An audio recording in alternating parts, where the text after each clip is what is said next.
नमस्कार जे थांनाय 21 तारिखआव जोंनि UPPL नि सेंट्रल कमिटिनि जनरल सेक्रेटारि राजु नार्जारी बिथाङा मोनसे न्यूज पोर्टेलाव बिथाङा स्टेटमेंट होदों जे बिथाङा बुंदों जे हेंथा हान्जा अपोजिशन पार्टीनि लीडार्सफोरा बा मानसिफोरा गावसिनि CEM प्रमोद बर'नि एगेन्स्टै बिथांनि इमेजखौ नष्ट खालामनो थाखायसो जुक्ति गैयै माखासे रावजों बिथांखौ सोंखारियो। दा बेफोर जुक्ति गैयै बाथ्राजों सोंखारिनाया जेबो मिनिं गैया। बिथांमोनहा उद्देश्य प्रणोदित भाबै बिथांनि इमेजखौ नष्ट खालामनोसो बुङो बे खोथाखौ बुंदों। दा बे बेलायावहाय आंबो बिथांखौ एसे बुंनो लुबैदों। राजु नार्जारी बिथाङाथ' बिराद एक्सपार्ट मानसि होननानै जों बयबो मिथियो। बिथाङा भारतनि कन्स्टिट्यूशननि सोमोन्दैबो बिराद मिथिगौ आरो बेनिफ्राय ल'फोरनि खोथाखौबो बिराद मिथिगौ। बिथाङा नेरसोन मोनसे NGO निबो बिथाङा चीफ एग्जीक्यूटिव डायरेक्टर, गोबां एक्सपीरियेंस गोनां बिथाङा गोबां नलेज गोनां मानसि। दा बाथ्राया आं बेखौसो बुंनो लुबैदों बिथांमोननि UPPL नि गवर्नमेंटनि जेनाखि CEM प्रमोद बर' बिथांखौ रावबो जुक्ति गैयै रायनायखौ आं दिनैसिमबो नुफेराखै आरो बेबादि जुक्ति गैयै रावखौबो खुनु मानसियानो अपोजिशननियानो जा गावसिनि हान्जानियानो जा बुंनो हाया। खारना निश्चय दङ। दा बिथांखौ आङो सोंनो लुबैयो जे बिथाङा मा हिसाबै बेबादि खोथाखौ बुंखो जे प्रमोद बर'खौ अपोजिशननि बा सोरबा व्यक्तिगत सासे सानैया सोंखारिदों मानो? बेहाय जाहोन दङ। से हमनानै लादो जे BTC नि UPPL सरकारा BJP जों कोaliशन गवर्नमेंट दानायनि उनाव जेब्लानाखि एडमिनिस्ट्रेशननि पावारखौ आखायाव लाजेनो बे आखायाव लाजेननाय समावनो जोंनि प्रमोद बर' CEM बिथाङा पावार लाखांजेननायनि उनावनो मानो 16था डिपार्टमेन्टखौ DC फोरनो माने सुपारविजन एंड मनिटरिंग नि होल चार्ज को माने बिथाङा हरखे थांनाय जुनाव बड'लेण्ड टेरिटरियेल काउन्सिल सेक्रेटारियेट नि अर्डार मथे 4 जुनाव बे 16था सब्जेक्टखौ ट्रेन्सफार खालामदों DC फोरनो। दा बे 16था सब्जेक्टखौ पावार लाखांनायनि उनावनो ट्रेन्सफार हरनाया जोबोद गोमोथाव बाथ्रा जादों। बिराद लाजिथाव गोमोथाव दुखु मोनथाव जादों आरो बर'नि मान सन्मान BTC नि मान सन्मानखौ जथेस्थ बियो जादों। राजु नार्जारी बिथाङा बेखौ मा खुब मोजां खामानि जानाय सानदों नामा? बेथ' बिराद बर' जाथिनि थाखाय लाजिथाव बाथाव जादों। प्रमोद बर'आ बे खामानिफोरखौ बेबादि DC नो ट्रेन्सफार माब्रै हरनो हाखो? दा बे हिसाबै जोंहा दिनै सोंनो लुबैदों आं बेखौ बिथां राजु नार्जारीनाव सोङो नोंथांमोन बादि सासे एक्सपार्ट मानसिया दिनै प्रमोद बर'नि एडभाइजार आगदा आखान्थि दायाबाया गोबां एडभाइस नोंथाङा होयो किन्तु माब्रैहाय 16था डिपार्टमेन्टखौ चार्ज लानाय लोगो लोगो माब्रै हरनो हायो? दा बेवहाय जोंहा गोबां सोंथि दं। बे ट्रेन्सफार सब्जेक्ट 16थाखौ गोबां इम्पर्टेन्ट दं बेवहाय जेनबा लैंड एंड रेवेन्यू दङ, फूड एंड सिविल सप्लाई दङ, सोशल वेलफेयर दङ, वाटर रिसोर्सेस दङ। बेफोर एथ'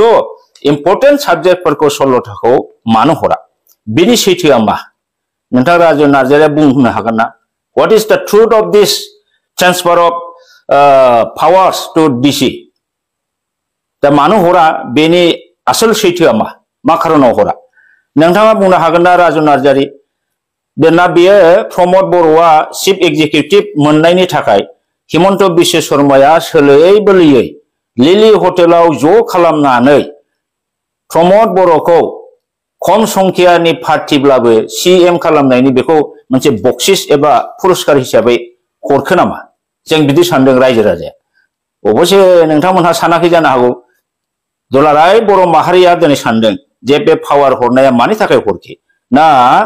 बे शिप मोननाय थाखाय बेखौ पुरस्कार हिसाबै हरबाय नामा? जेरै कन्ट्राक्टरफ्रा मन्त्रिमलानो गारि होयो, गारि पुरस्कार होयो। दामि दामि गारि पुरस्कार होयो बेबायदिनो 16टा डिपार्टमेन्टखौ चिफ खालामनानै होनायनि थाखाय प्रमद बर' बिथाङा चिफ मिनिस्टार हिमन्त बिश्व शर्मानो डिसिप्लिननि थ्रुयै बे पावारखौ निश्चय हरफिनदों होननानै जोङो सानो ना हिमन्त बिश्व शर्माया सिगिनानै लांदों नामा ना प्रमद बर'आ बेफोरखौ सालायनो गोहो गैया होननानै हरखे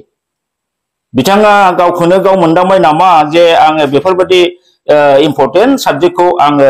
सालायनो हानाय नङा गतिके आङो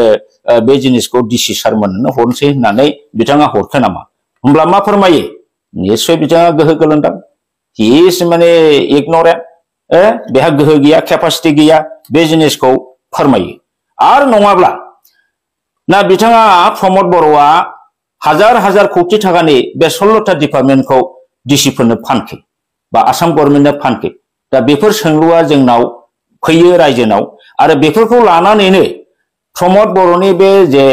माने रोंगौथि गैयै नलेज गैयै आइडिया गैयै केपासिटि गैयै खामानिफोर जे मावगासिनो दङ गमामायै बिथाङा जेबो रोंगौथि गैया रोंनाय गैया बे जिनिसखौ फोरमान होगासिनो दं प्रुफ जागासिनो दं बेफोरखौ लानानैसो दिनै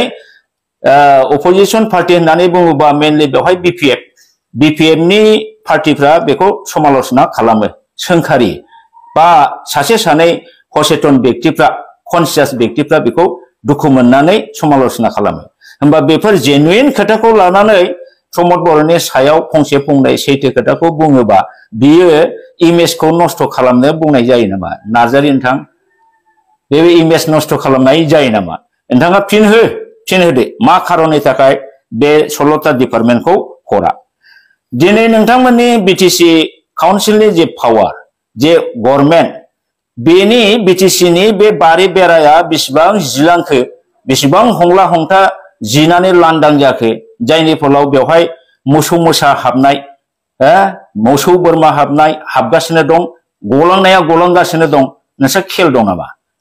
जोंथ' लाजिबाय माने आगोलनि हाग्रामा महिलारि बिथांनि दिनाव बिटिसिआव रावबो बे मास्टारानो जा साबजेक्ट टिचारानो जा बा गुबुन डिपार्टमेन्टनि मेडिकेलानो जा एमप्लयियानो जा हाबफैनो हायामोन आरो जुदि साख्रि गोदान सोनांगौ जायोबाबो बिटिसिआनो बेफोर इन्टारभिउफोरनि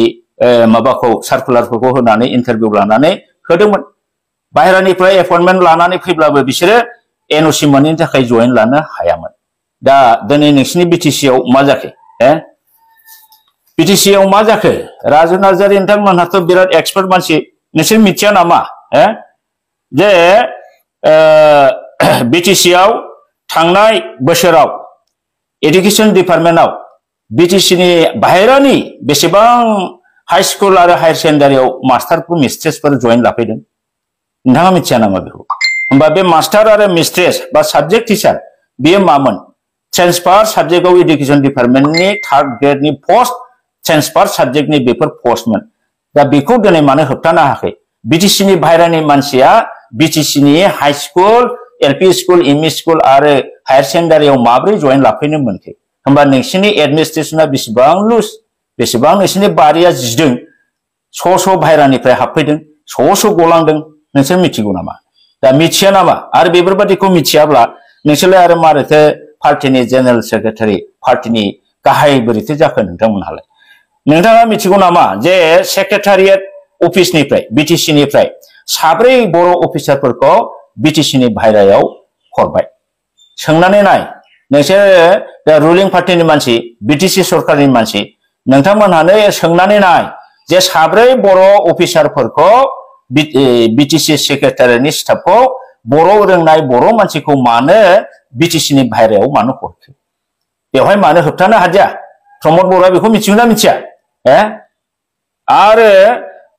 16 जन अफिसारफोर विभिन्न डिपार्टमेन्टनि इनक्लुडिं सार्कल अफिसार बे बर' अफिसारफोरखौ बाहाय डिएफअ दं रेन्जार दं आरो सार्कल अफिसार दङ बे बर' मानसिफोरखौ मानो बिटिसिनिफ्राय बाहेरायाव हरखो आरो हरबावगोन आरो गोबां साख्रि कम्पासनेट ग्राउन्डै एपइन्टमेन्ट लाफैदों बेखौ नोंथांमोनहा मिथिया नामा बेबोथ' 3rd ग्रेडनि कम्पासनेट ग्राउन्डै माब्रै एपइन्टमेन्टआव दा फैनो हागौ कम्पासियन एपइन्टमेन्ट सिस्टेमाथ' 2017 निफ्रायनो जोबदों होमबा दिनै 2022 आव माब्रैहाय कम्पासियनेट ग्राउन्डआव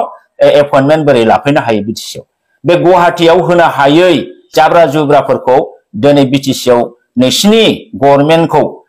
लोरबां थोरबां होननानै नोंसिनि बेराबारिया जिजोब्बाय होननानैथ' दिनै हरदों दा बेफोरखौ बुंब्ला माने प्रमद बर'खौ ओरैनो इमेज नष्ट खालामनो होननानै बुंनाय जायो नामा राजु नार्जारि नोंथां जोंथ' मिथिगौ नोंथांमोननि बेराया जिज्लाजोब्बाय जाय गोसो बेनो फैनो हायो जाय गोसो बेनो थांनो हायो दिनै बेफोरबायदि उदाहरन दिनै बर' अफिसारफोरखौ 13 जन बाहेरायाव हरनाय साब्रै सेक्रेटारियेट स्टाफखौ बाहेरायाव हरनाय आरो बेनिफ्राय नेशनेल हेल्थ मिशननि गोबां थार्ड ग्रेडनि जयेन लाफैनाय फोरोंगिरिफोर जयेन लाफैनाय बेनो नोंसिनि एडमिनिस्ट्रेशनखौ दिनै फोरमायो आरो बेखौ लानानै दिनै दुखु मोननानै रायजो राजाफ्रा सोंखारियोब्ला बुङोब्ला आरो प्रमद बर'खौ इमेज नष्ट खालामनोसो बांसावब्लादों होननानै नोंथांमोनहा बुङो बिराद मोजां मोजां स्राय स्रायै नोंथांमोनहा मिलौदो मिलौदो देंखोजों रायजोफोरखौ मिसा भाबै बुंनानै बेबादिनो बुजायनानै दोनो थासोमनानै दोनो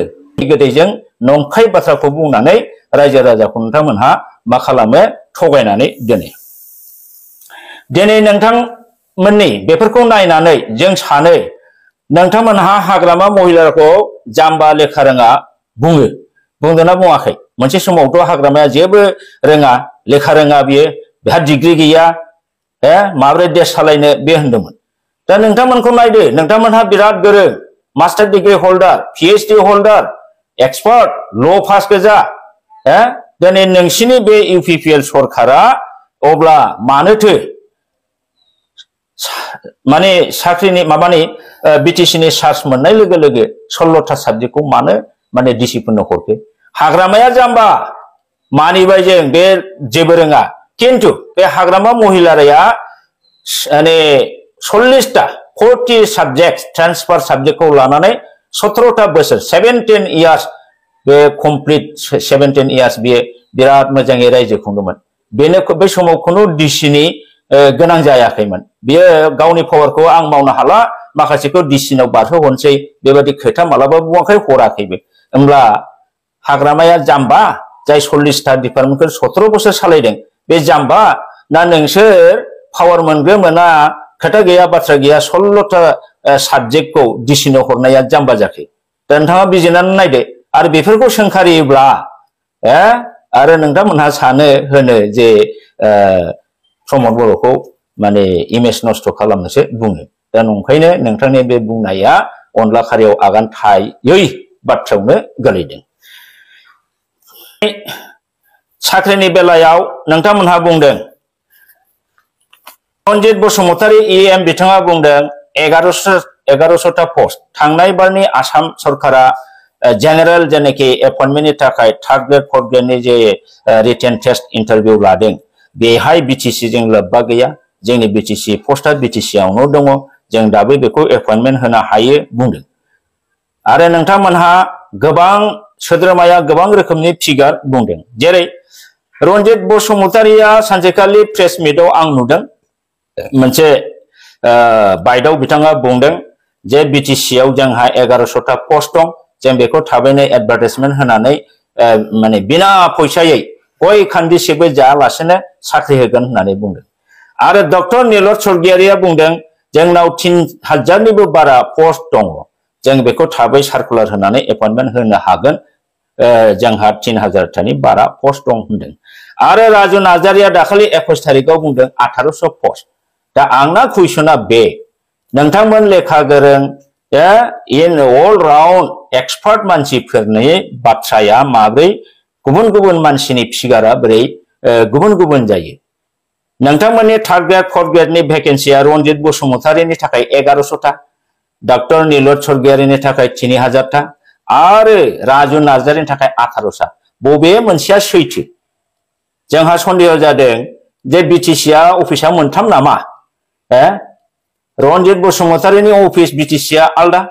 नीलत स्वर्गियारि बिथांनि अफिस BTCआ आलदा आरो राजु नार्जारि बिथांनि अफिसा आलदा नामा नंखायनो भेकेन्सिनि डाटाया आलदा आलदा जादों आरो नोंथांमोनहा गोहोआ जोंनाव दाबो दं होनदों बेखौ रावबो आसाम गभर्नमेन्ट बा सेन्ट्रेल गभर्नमेन्टआ सेनानै लांनो हाया होनदों सेनानै लांनो हायाखैब्ला मेडिकेल डिपार्टमेन्टआव हेल्थ मिशनाव मानो गोबां थार्ड ग्रेड फर्थ ग्रेड हाबफैखो एडुकेशनाव बोरै हाबफैखो नोंथांमोना होबथा हादों हाग्रामानि दिनावथ' बिदि जायाखै होमब्ला नोंसोर जे दाबो जोंनि आखायाव दं होननायखौ माबोरै बुंनो हायो गतिके नोंसोरनि बे बुंनाया खुनु जुक्ति गैयैखौ नोंसिनिखौसो जोङो जुक्ति गैयै बुंनानै नंखाय फाला बुंनानै रायजो राजाखौ थगायनानै गोदै गोदै बुंनानै थास्लिबनानै ओरैनो कनसोलेसन फोजोबनानै दोननाय टेकनिकखौ नोंसोरखौसो बिराद एक्सपार्ट गोरों बेबायदि थगायनानै दोननायाव जों नुदों दिनै नोंथांमोनहा एपइन्टमेन्टखौ जों थाबैनो होगोन होनदों एपइन्टमेन्ट होनो थाखाय मा खालामनांगौ स्टेट गभर्नमेन्टनिफ्राय पारमिसन लानांगौ BTC नि एकर्डआव दङ नोंसिनि BTR आवथ' बे गैया BTC एकर्डआव दङ माने मोनसे सेलेक्शन बोर्ड दानानै सेलेक्शन बोर्डआ माखासे रुल्स बानायनानै एपइन्टमेन्टफोरखौ आसाम गभर्नमेन्टआ जे रुल्सफोरजों साख्रि होयो बेबायदि रुल्स बानायनानै होनो हागोन होननाय BTC एकर्डआव सुक्तियाव एक्ट हिसाबै दं नोंसिनि BTR आव गैया दा नोंथांमोनहा बै BTC खौनो माब्लाबा BTC 6 शिड्यूल गैया होनो आरो माब्लाबा दं होनो सन्देहजनक नोंथांमोननि बाथ्राया दानो बुंसे आच्छा नोंसोरो BTC नि बै जे थार्ड ग्रेड आरो फोर्थ ग्रेड एक्सेप्ट माने APSC रिकमेंडेड पोस्टनि बादै थार्ड ग्रेड आरो फोर्थ ग्रेडखौ होनो हानाय बै BTC निखौनो नोंसोर हायार लाबाय दे होमबा नोंसिनि रुल्सआ मा what is your rules for appointment giving appointment of third grade fourth within द BTC बा BTR नि गेजेराव नोंसोर जे third grade fourth grade appointment होनाय सार्कुलार होनो होनदों नोंथांमोननि रुल्सआ मा बे रुल्सफोरखौ अननानै खिथा जोंथ' मिजिंथिदों हाग्रामानि दिनाव 75% बर' मानसिया BTC आव साख्रि मोनदोंमोन नोंथांमोनहा बे नोंथांमोननि सेंट्रेल रिक्रुटमेंट बोर्ड बा माबा मोनसे अपॉइंटमेंट बोर्ड दादों बावहाय 75% ट्राइबेल एबा बर'खौ होनो हागोन ना आरो नोंथांमोननि बे रुल्सआ गभर्नरजों एप्रुभ जागोन ना आर यू श्योर बेखौ नोंथांमोनहा क्लियार जा बेफोरखौ क्लियार खालामखांनानैसो नोंथांमोनहा खोथाखौ बुं yes now we are competent to give the circular and give the appointment बिनि आगोलनो अख्राङाव मोफौ हायाव बाहागो नोंथांमोना मानो खोथा बुङो नोंथांमोननि अपॉइंटमेन्टनि रुल्सआनो खुब सम्भब जायाखै दाखालि रनजित बसुमतारिया सेप्टेम्बर अक्ट'बरनि गेजेरावनो सार्कुलार होनानै जोङो 1100टा पस्टखौ होगोन होनदोंमोन रुल्सआ गैयाब्ला माजों अपॉइंटमेन्ट माजों सार्कुलार होनो नोंसोर आरो राजु नार्जारिया होनदों थाबैनो 3 मासनि गेजेरावनो जोङो एडभार्टाइजमेन्ट होनानै अपॉइंटमेन्ट होगोन होनदों दा बबे रुल्सजों होगोन नोंसोर दा बे रुल्सखौ बानायदोंना बानायाखै नोंसोरो बे BTC आव जाय BTC खौ हाजार हाजार बर' रायजो राजा जिउ गारनानै मोनदों जाय BTC खौ हाजार हाजार बर' हिनजावफ्रा जिनाहारि जानानै मोनदों हाजार हाजार मानसिया बुख्रेब जादों बेनि उनाव मोननानै जों जुदि 10% ल' मोननांगौब्ला आरो बे 10% आव गुबुन ट्राइबेलफ्रा 10टानि गेजेराव 7-8 जना गुबुन जागोन बर'आ 2-3ल' जुदि मोनोबा नोंथांमोननि बे अपॉइंटमेन्टनि रुल्सजों जोंनि रायजो राजा ट्राइबेल माहारिनि बा बर' जातिनि गांनाय उखैनायखौ नोंथांमोना सुफुंनो हागोन ना निश्चय हानाय नङा आंहा फोथायनाय दं नोंसोरो 10% ल' खुब सम्भब होनो हागोन आरो बे 10% आव 10टानि गेजेराव 6-7 जना गुबुन नन बर' आरो बर'फ्रा 2 बा 3ल' मोननो हागौ खारन नोंथांमोननि शक्तिखौ गोहोखौ जोङो नुनो आरो बाखि गैखाला दिनै नोंसोरो UPPL एबसु NDFB नोंसोर सुक्ति खालामबाय थार्ड एकर्ड बे थार्ड एकर्ड BTR एकर्डआव दिनै नोंसोरो NDFB नि रिहेबिलिटेशननि खोथा एसे लिरनाय दङ एक्स ग्रेसिया होनायनि खोथा लिरनाय दङ नाथाय आं सानो हाग्रामा महिलारिया लेखा रोङा जाम्बाबाबो बिथाङा BTC एकर्ड जाखांनायनि उनाव गोबां गावनि केडारफोरखौ गुबुन गुबुन पेरामिलिटारि डिपार्टमेन्टफ्राव बिथाङा रिकुइजिशन होयै एथ'जन खथा आंनो नांगौ एथ'टा खथा नांगौ होननानै बिनानै लानानै CRP BSF रेजिमेन्टफ्राव सोनो हादों कमान्ड'फ्राव सोनो हादों गोबांनो दिनै नोंसिनि बे BTR एकर्डआव सहि होग्रा प्रमद बर' बिथांमोनहा बे NDF फोरनि खोथाखौ सारेन्डार NDF नि अबस्थाखौ मा खालामनो सानदों दिनै बिसोरखौ माब्ला साख्रि होगोन नोंनि एक्स ग्रेसिया 4 लाखआ साननैजोंनो जोबो बेजों बिसोरो थैब्लाबो जिउ खांनो हाया दा गमामायै बिसोरखौ हाथियार गाननानै थांनानै थानो हानाय जुदि नोङो जुदि सुबिदा होनोब्ला बिसोरनो साख्रियाव बिसोरनि बैसो बिसोरनि क्वालिफिकेशनखौ नायनानै नोङो थार्ड ग्रेड आरो फोर्थ ग्रेडआव सोनो हानांगौ आं दिनै खावलायगोन राजु नार्जारि नोंथाङा जेनेरेल सेक्रेटारि इउपिपिएल नि आरो प्रमद बर'नि नोंथाङा एडभाइजार नोंथाङा अननानै ओरैबायदि पलिसि बानाय नैबे रनजित बसुमतारिनि बा 1100 नीलत सरगियारिनि बा 3000 आरो नोंथांनि बा 1800 बे पस्टफोरखौ 1100आनो जा 3000आनो जा 1800आनो जा जाहाथे बेनि 50% आधाखौ 1100 बा 550 थाखौ एनडिएफबि केडारफोरनो बिथांमोननो खथा बानायनानै रिजार्भ खालामनानै दोन एनडिएफबि रिजार्भ खथा 550 आरो नीलत सरगियारिनि 3000 बा 1500 ता पस्टआ बियो सारेन्डार जानाय एनडिएफबि बिथांमोननि क्वालिफिकेशन आरो बैसोजों एडजास्ट खालामनानै होनो थाखाय बेखौ खानानै हो शान्ति फैगोन किन्तु नोंथांमोनहा बिसोरखौ हाथियार गारहोनानै जुदि थांनानै थानायनि राहा होनो हायाबा बिथांमोनहा उनावहालागै फ्रास्ट्रेसनाव भुगिनानै मोनसे समाव हाग्रायाव थांफिननो हागौ स्वाभाबिक बे ओरैनो हरखायो गोबां गाज्रि सामाजिक गाज्रि खामानियाव बिथांमोनहा जड़ित जानो हागौ नंखायनो बिथांमोननि मंगलनि थाखाय दुलाराय बिटिसि बासिन्दा रायजोनि मंगलनि थाखाय नोंथांमोनहा जुदि हायोब्ला नोंथांमोनहा जोंनि बिटिसिनि नोंथांमोन बुंनाय 3 मास 4 मासनि गेजेराव सार्कुलार होनानै एपइन्टमेन्ट होगोन बेहाय टटेल पोस्टनि 50% सीटखौ आंनि मथेब्ला एनडिएफबिफोरनो हो बिथांमोनहा थांनानै थाथों बेसाराफोर थांनानै समाजनि सासे गोग्गो नोगोरारि जाथों बिथांमोनहा आरो दुनाय समाज बेरेखा जाहाथे हाबाफोरखौ जाहाथे मावनाङा बे जिनिसखौ नोंथांमोना नोजोर हो बेफोरबादिखौ मावनानै देखाय जों बयबो गोजोनगोन आरो दिनै जोबथारनायाव आं बारा गोलाव बुंला दिनै जोबथारनायाव आं बेखौल' खावलायगोन प्रमद बर'नि एगेन्स्टै जुदि बुंनायखौ जुदि नोंथांमोनहा सह्य हायाबा आरो बुंब्लाबो जुदि बेखौ इमेज नष्ट खालामनायनिसो बुंदों होननानै बुङोब्ला नोंथांमोनहा समस्याखौ समाधान खालामनो निश्चय गोसो गैया जुदि गोसो दङब्ला आं दिनै खावलायगोन रायजोजों बाख्नाय जानाय मोननोब्ला नोंथाङा जेहेतुके साजेसन बिदों आं साजेसन होगोन सासे सिनियर सिटिजेन हिसाबै नोंथाङा प्रमद बर'खौ प्रिन्सिपाल सेक्रेटारिनि दारै थांनाय 4 जुन 2021 4 जुन 2021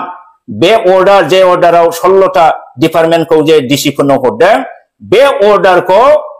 थाबैनो केन्सेल खालामनानै गासिबो 16टा डिपार्टमेन्टखौ नोंथांमोनहा बिटिसिआव लाबोफिननांगौ आरो बेनि एडमिनिस्ट्रेशननि खामानिफोरखौ मावफैनांगौ डिसिफोरनो हरनो नाङा बेखौ नोंथांमोनहा थाबैनो माव जों रायजोआ निश्चय गोजोनगोन अब्ला जों नोंसोरखौ मोजां रावजों बाख्नायगोन बेबादिखौ मावाब्ला किन्तु मा दिनै जेसेबां बुंदों बेनि रासिननिफ्राय रासिन गाज्रिनिफ्राय गाज्रिसिन सोदोबजोंबो जोङो हयथ' पाब्लिकआ रायजो राजाया बुंनो हागौ रायनो हागौ बेखौ नोंथांमोनहा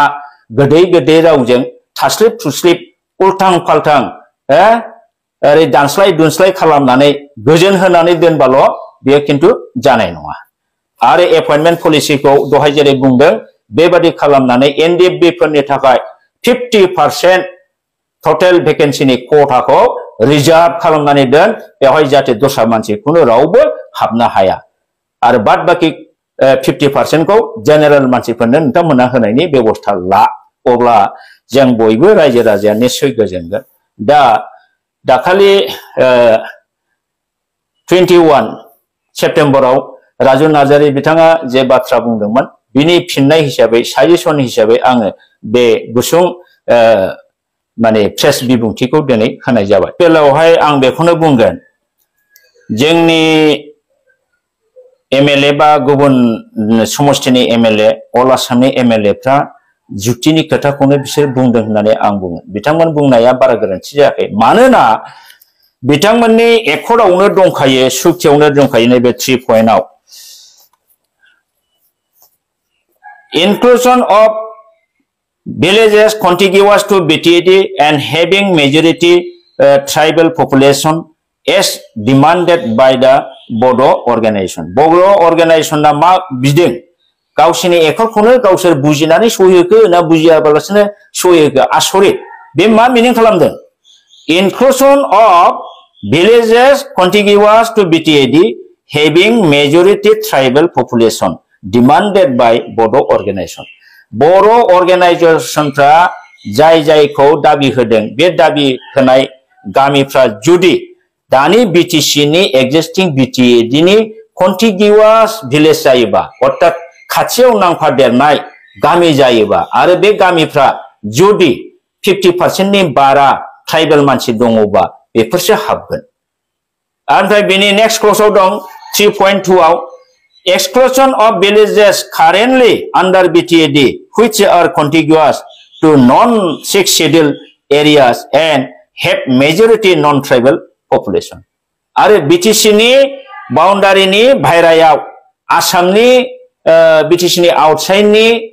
गामिफोरजों नांफादेरनाय गामिफोर अर्थात BTC नि बायरा जाय BTC बर्डारजों नांजाबफानाय जेराव 50% नि खम ट्राइबल पिपल दङ बे गामिफोरखौ एक्सक्लुड बा दानख'नाय जागोन होननानै दा पइन्टआ सोसननाया दुर्बल दानख'नाया स्ट्रं माने जोंनि BTAD आव थांनाय 2003 नि हाग्रामा महिलारि BLT बानायनायाव गोबां जोंनि ट्राइबल गामिजों खाथि खाथि नांजाबनाय जेराव बबेबा गामियाव बर'आनो गैयामोन बेफोरखौबो सोफादेरनाय जादोंमोन without any objection बे समाव गुबुन हारिफ्राबो कोनो objection होआखैमोन नाथाय दिनै बिथांमोननि बे एकर्ड जानाय लोगो लोगोनो BTR सुक्ति जानाय लोगो लोगोनो बे BTR सुक्तिया लामा होदों बले जोंनाथ' बर' सासेबो गैया 50% खौथ' बाद हो 1% बो बर' ट्राइबल गैया गतिके जों बारनो हायो बे बिथांमोननि सिद्धान्त आरो बे हिसाबै दिनै जों नुबाय BTC नि आगोलनि बाउन्डारिनि सिङाव थानाय नांजाबनानै थानाय गोबां जेराव बर'आ सासेबो गैया 50% नाथ' बाद हो बिनि खम पारसेन्टबो बर' गैयै गोबां गामिफोर दा 1254 ता गामिया दानख'जानायनि लामायाव दङ आरो बे डिमान्ड होनाया बे नान बर'फोर डिमान्ड होनाया बिसिनि BTC नि बे 3.2 नि आधाराव जादों आरो बेखौ लानानैनो बे पइन्टआव जेनबाय दिनै प्रमद बर'आ एबसु दिपेन बर'आ होबथानो हानायनि बाथ्राया गोब्राबसै बेवहाय गतिके बिसोरो थांखागोन आरो बे MLA फ्रा जे बेखौ सापर्ट खालामनानै बुंदों बेहाय गोबां जुक्ति दङ एज फार माने क्ल'जनि बाथ्रा मथे सेन्टेन्सनि मिनिं मथे बेखौ बिसोर बुंखागोन दानिया फैदो सोसननाया contiguous villages having more than 50% tribal दिनै बे कन्टिगिउआसआव नोङो गहरपुर सनिपुर बिश्वनाथ बे कन्टिगिउआसआव गोलैया बियो बिसिनि जोंनि आगोलनि BTC नि ओमफ्राय बे गहरपुरनि गेजेराव गोबां ब्लेंक दं जेराव ट्राइबल मानसिफोर गैया बे गोबां गामिखौ बारनानैसो रिमोट गोजानावसो सेटेलाइट टाइपआवसो बे सनितपुर गहरपुरा दङ गतिके बिसोर जे सोसन जागोन बेहाय सन्देह दं कन्टिगिउआस सोदोब मथे बेसोर गोलैया आरो जुदि सोसनबाय जबरदस्ति ब्रा ब्रायैनो सोसननो हायोबा होमबा जोंनि BTC आ बे गेजेरनि BTC नि आगोलनि बाउन्डारि फासनाय नदीनिफ्राय गहपुरसिमनि जेनाखि हारसा भिलेजेस बियो सेपारेट जागोन BTC आव थानाय नङा होमबा BTC आ मोनसे कन्टिनिउड मोनसे एरिया जाला बारख्ल बुरख्ल जानोसै कार्बि आंलं बादि कार्बि आंलंआ जेरै मोननै दङ वेस्ट कार्बि आंलं ईस्ट कार्बि आंलं थिक बेबादि जोंनाबो east BTC west BTR east BTR बेबादि जागोन दा बे हिसाबै बेखौ जोङो एक्टनि प्रोविजन मथे बिसोरखौ सोसननो हानायखौ जों बुंनो हाया जुदि दिपेन बर' प्रमद बर' मोनहा दाबि खालामनानै मोनोबा आलदा खोथा जों नुगासिनो दं दिनै दाखालिबो प्रमद बर' बिथां रेवरेवा नार्जारी बिथांमोनहा स्कुल गिदिंहैबाय जेन गावसोरसो स्कुल इन्सपेक्टर बा BO बा DO फोरबादि बिथांमोनहा गावसोरनो सुपारभाइज खालामदों जाय खामानिखौ जोंनि CRC फोर मावो एसएसए नि फांक्शनारिसफोर मावो एसआईफोर मावो बिअफोर मावो डिआईफोर मावो डिअफोर मावो बे खामानिखौसो दिनै मावलाबायनायखौ आं नुदों बिथांमोनहा अर्डार होनानै डिअ डिआई बिअफोरखौ एसआईफोरखौ स्ट्रिक्ट अर्डार होनांगौ जे नोंथांमोनहा मासाव खमैबो 50-60 ता स्कुल गिदिंनांगौ होननानै खरा अर्डार होयोब्ला आरो बे रिपर्टखौ बिटिसिआव हरनांगौ होननानै जुदि बुङोब्ला उइथ फट' होमब्लानो बे जिनिसा सुपारभिजन एन्ड मनिटरिं खामानिया मोजां जायो मानो गावसोरसो गावस्रा अफिसियेल खामानि गैया नामा बिस्रा अफिसाव फाइल फुथाब नोट शीट लिरनांगौ गैया नामा सही होनांगौ गैया नामा दा बेफोर इम्पोर्टेन्ट पाब्लिकनि खामानिखौ गारनानै स्कुल गिदिंला बायनाय नायनाय क्लास लायनाय उन्दैफोरजों जिरायफानानै सावरायनाय बेफोर माने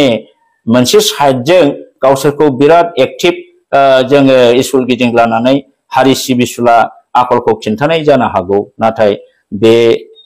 खनसेखौ मावनो हागौ खननैखौ मावनो हागौ किन्तु बिदि जावले जावले गिदिंहैनाया बे जिनिसा शोभा मोना आरो बिथांमोननि इम्पोर्टेन्ट खामानिखौ बाद होनानै बे सिम्पल क्लास टेस्टिं खालामहैनाया बे बिराद फिसा खामानि बिथांमोनहा बिदिखौ मावनो नाङा मावब्लाबो गोबावजों खेबसेखौ हयथ' मावजायो दा बे बेलायावहाय आङो बिथांमोननि बे फेशनखौ बे स्टाइलखौ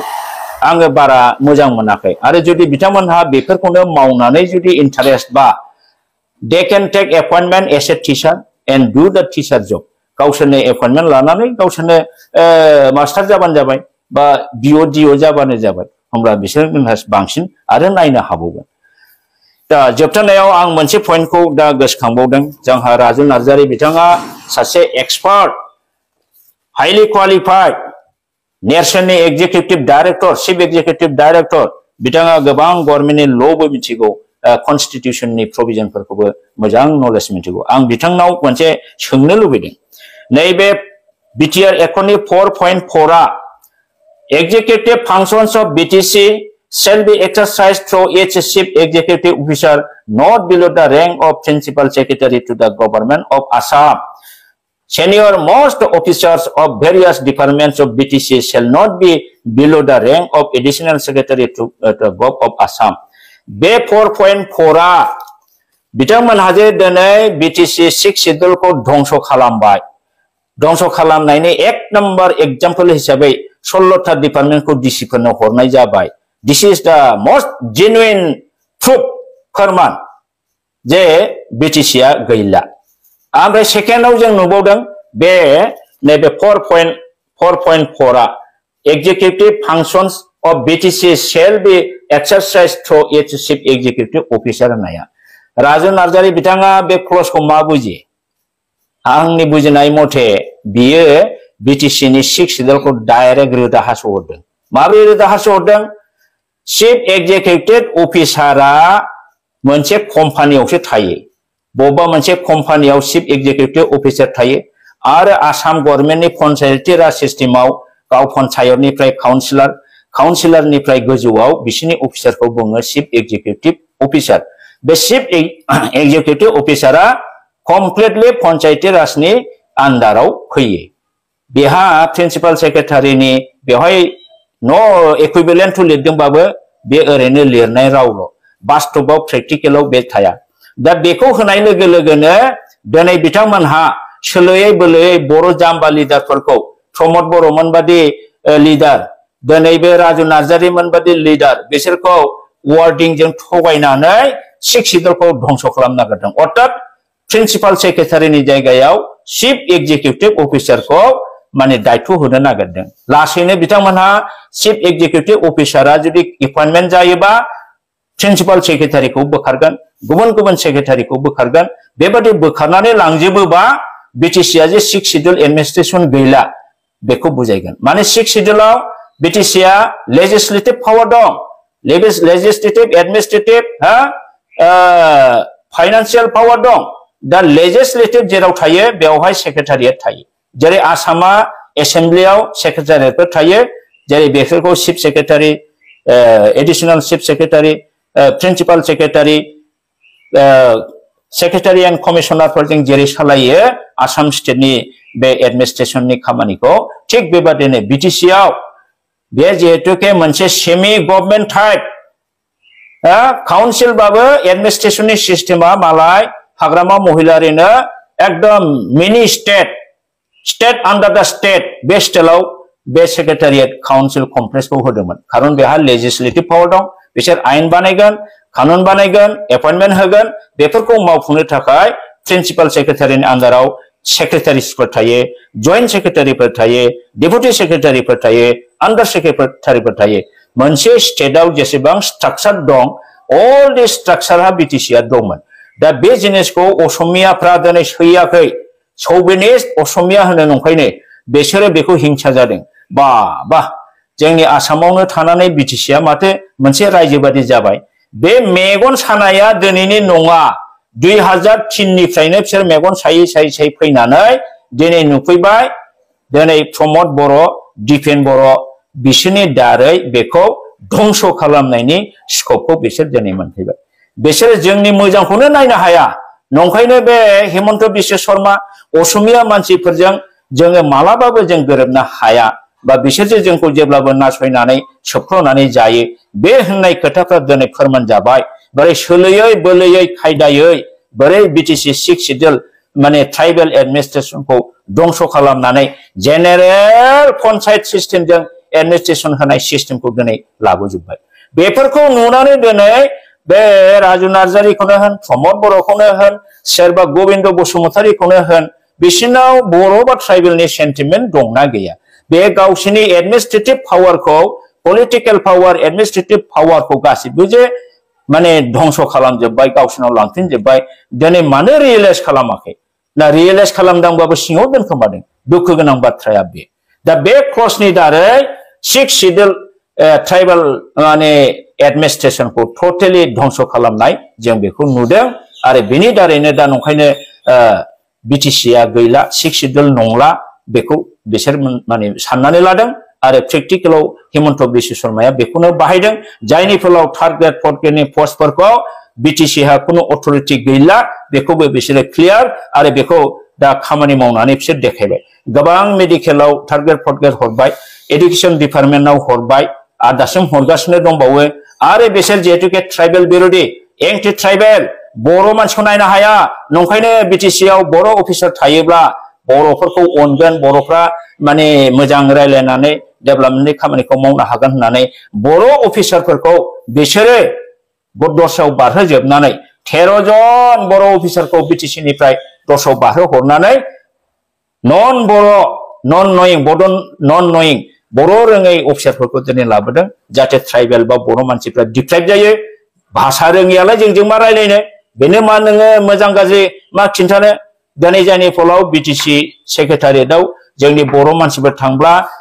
मुसुंसुं माने आलासि महरै दिनै जाया गाबोन जाया नैबे ओरैबारै दानथेनानै थिनहरजाबाय थानायखौ जोङो खोनानो मोनदों किन्तु बर' अफिसार मोनबाथ' बे नंगौ बाथ्राखौ बुजायना होगौमोन बर'नि आरो जोंनि रायजोफ्रा बुजिगौमोन दिनै बे जाहैबाय ट्राइबेलखौ डमिनेट खालामनानै डिप्राइभ खालामनानै बर' मानसिफोरखौ बिटिसिनिखौ थगायनानै जानायनि बे मोनसे गिदिर पलिसि दिनै बेखौ जोंनि इउपिपिएलनि लिडारफ्रा जेबो हमनो हायाखै बुजियाखै हादोंब्लाबो बिसोरो साइलेन्ट दङ माखौ लानानै इउपिपिएल बुङो माखौ लानानै बिटिआर बुङो आं माने लाजिखाङो दुखु मोनखाङो जौगालु खामानिखौ मावनोबाथ' नोङो पलिसि लानांगौ स्किम लानांगौ दा गावस्रा स्किम लानायनि पावारानो गैला डिसि इज द चेयारमेन अफ डेभेलपमेन्टेल वार्क डिसिआसो बेखौ लागोन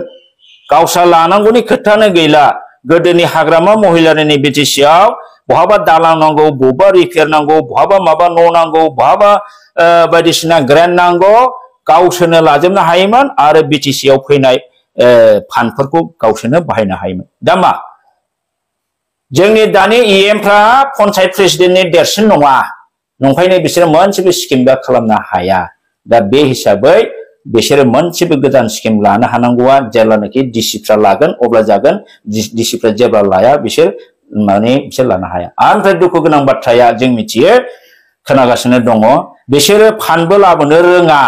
बिटिसिआव जेसेबां फान्ड लाबोनांगौ बे फान्डआ बोरै फैयो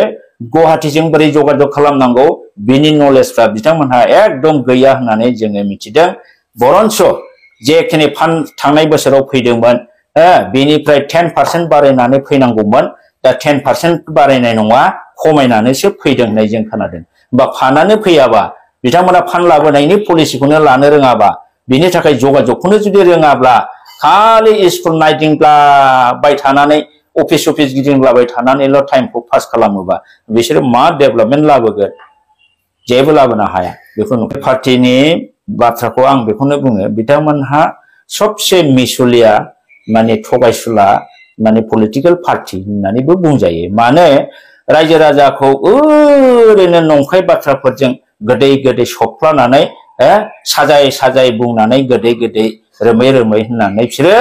बिदिनो थगायबोगासिनो दङ इलेक्शननि समनिफ्रायनो थगायबोदों दिनै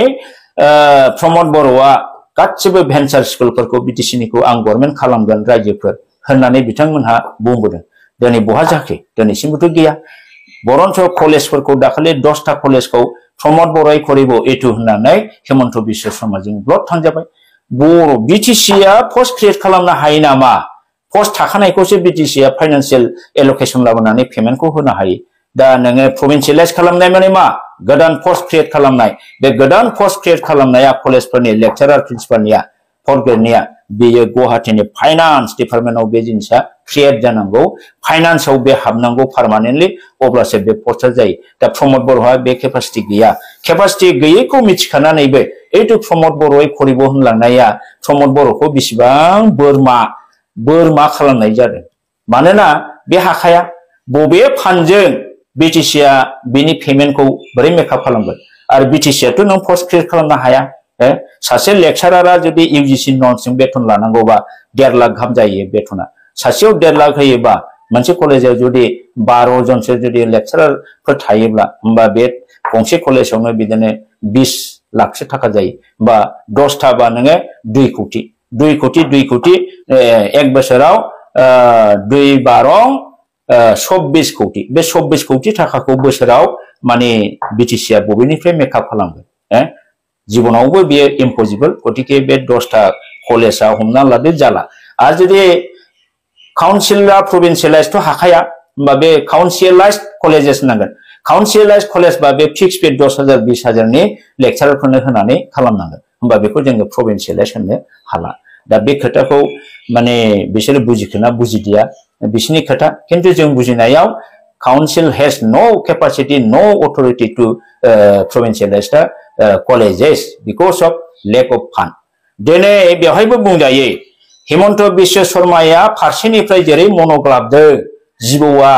आथिं जिउनिफ्राय मन'यै जानजि बारबाय अहेबल'सै अहेबसिम सहैबाय प्रमद बर'खौ मनग्लाबनो 16टा साबजेक्टखौथ' मनग्लाबखाबाय ओमफ्राय गासिबो एपइन्टमेन्टखौबो मनग्लाबबाय प्रमद बर'खौनो मन'दों बे गावखौ जे मनग्लाबगासिनो दं प्रमद बर'आ हमनो हायाखै मानोना हमनो हानाय मोनबा दिनै बेफोर खोथाखौ बियो बुजिनांगौ गावखि प्रोभिन्सियेलाइज खालामनो हायो नामा दा बेफोरबायदि बिसिनि एखे बुजिनो रोङै बिसिनि स्मार्टनेस गैयै बिसिनि टेलेन्ट्स गैयैखौ नायनानै माबाया हेमन्त बिश्व शर्माया फारसेनिफ्राय बे एखेबारे बिटिसिनि 6 सिडुलनि जे पावार बेखौ बुख्रुगासिनो दं 16टा डिपार्टमेन्ट लांबाय एपइन्टमेन्ट सिस्टेमखौ लांजोबबाय आरो गोबांखौ लांजोबगोन दिनै सेन्ड आरो ग्रेभेल जोंनि दैमा दैसा बिराद मोजां जोंहा बाला अन्थाइ मोनग्रा दैफोर दङ बेनि जेनाखि प्रपार्टिमोन जोंनि मोनसे नेचारेल जेनाखि रिसोर्समोन जोंनि बे मोनसे फुंखामोन सोर्स अफ मानिमोन दिनै बेनि रयेल्टिनिफ्राय बिटिसिआ खमैबो 60-72 कोटी फैयोमोन बे 60-72 कोटी बे माने अन्थाइनि रयेल्टि बालानि रयेल्टिनिफ्राय बिटिसिआ गोबां प्रब्लेमखौ सल्भ खालामनो हायोमोन बेफोर थायोमोनबाबो बै 10टा कलेजखौ दिनै माबायाव प्रमद बर'आ 5,000 10,000 फिक्स बेबाबो बे होनो हागौमोन किन्तु दाथ' बे हानाय नङा दानिया बे जोंनि गोदोनिफ्राय रयेल्टि लाबोनाय सेन्ड आरो ग्रेभेलनि पावारखौ आसाम गभर्नमेन्टआ ब्लड लानानै थांबाय बहाथ' फात्ता मोनखो प्रमद बर'आलाय मानो बेखौ जोबथानानै बिनानै लाखिनो हादिया जे बेखौ नङाबा जोंहा सलिया माब्लानिफ्राय बे माइनिं जाखो माइनिंआ माखौ होनना बुङो खयला पेट्रलियाम नेचारेल गेस बेफोरखौसो माइनिं होनो दिनै बे सेन्ड आरो ग्रेभेलआ बोरै माइनिंआव गोग्लैनांगौ माइनिंआ बिटिसिनि ट्रेन्सफार साबजेक्ट नङा नंखायनो बेखौ आसाम सरकारा गावसिनि माइनिं डिपार्टमेन्टआव लानानै दा बिनि कुवारि थुवारिनि टेन्डार बायदिसिना रयेल्टिनि थाखाय बिसिनाव जमा जाहैजोबो दा बेफोर हिमन्त बिश्व बा आसाम सरकारा एथ' खायदाजों कौशलजों नोंखौ मनोजोब्बाय फोजोबजोब्बाय बेखौबो बिथांमोनहा मिथिया आरो बिथांमोनहा होनो बिदिखौ बुङोब्ला जे हाद्रि सारनायनि इमेज नष्ट खालामनायनि बाथ्रा बुंनाय नुयो दुखु गोनां बाथ्रा बिराद दुखु गोनां बाथ्रा बेबादि लेखा गोरों मानसिफ्रा जे दिनैसिमबो बे माने हिनजाव थाथिखिफोर बादि स्राय स्राय स्लेब स्लेब गोजोनथाव गोदै बुंनानै जाम्बा जाम्बिफोरखौ बुजायनानै फुस्लिमनानै थास्लिमनानै दोनो बेखौसो बे टेकनिकखौ जोङो इउपिपिएल आव नुनो मोनदों जोङो दा नुगासिनो दं we have been observing जों नोजोर होगासिनो दं प्रमद बर' माने बियो नामावल' प्रमद बर' टाइटेला बर'ल'सै बेनि साननाय हनाय मावनाय जानाय लोंनाय एभ्रिथिं एसामाइज टटेलि बे मानसिया असमिया जाखाबाय दा दिपेन बर'नि गुरुआ प्रमद बर' गुरुआनो जुदि एसामाइज जाबायबा एसामिस एसिमिलेटेड जाबायबा दिपेन बर'आ बिनि खहायजों बिनि खुगाजों बिनि बाथ्राजों सोलिबोनाय गतिके दिपेन बर' अलसो एसिमिलेटेड एसामिस बिसिनि माइन्डआ बिसिनि खामानिया नंखायनो दा बिसोर असमियाखौ बिराद मोजां मोनो असमियानि हेंथा मोनसेबो खोथा बुंनो हाया असमिया जोंनि असे बिदा फंबायथार जों न'खरसेनिथार बेबादि साननाया बिसिनाव दं बरन्स बर'निफ्राय बिसोरो असमियाखौ साबसिन मोजां मोनो बेखौनो होननानै बुङो एसामिस एसिमिलेटेड माने दिपेन बर' आरो प्रमद बर' they are totally assimilated with Assamese people आरो बिथांनि फलोवार जेसेबां दं all the followers of Pramod Boro' and Dipen Bodo' they are already assimilated with Assamese people जायनि थाखाय बिसोरो फंसेबो दिनै असमिया बिरोधी खोथा बुंनो हाया नाथाय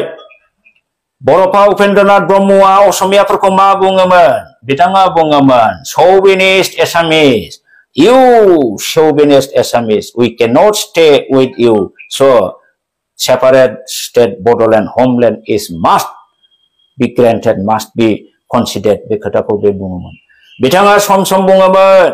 बे आसामाव जेसेबां बामन गोष्ठीनि मानसि फैयो go back to Kannauj होननानै बुङोमोन दा बिथांनि बै समनि